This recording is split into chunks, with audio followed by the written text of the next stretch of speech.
How to use EPROLO on WooCommerce stores.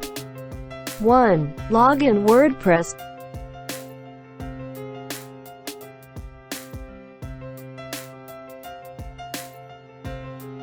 2. Install EPROLO WordPress Dropshipping plugin. Search EPROLO in Add Plugins, and then install.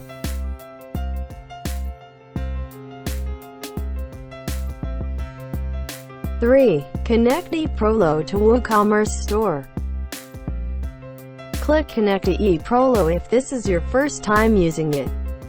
If you have an account already, use the Auth key.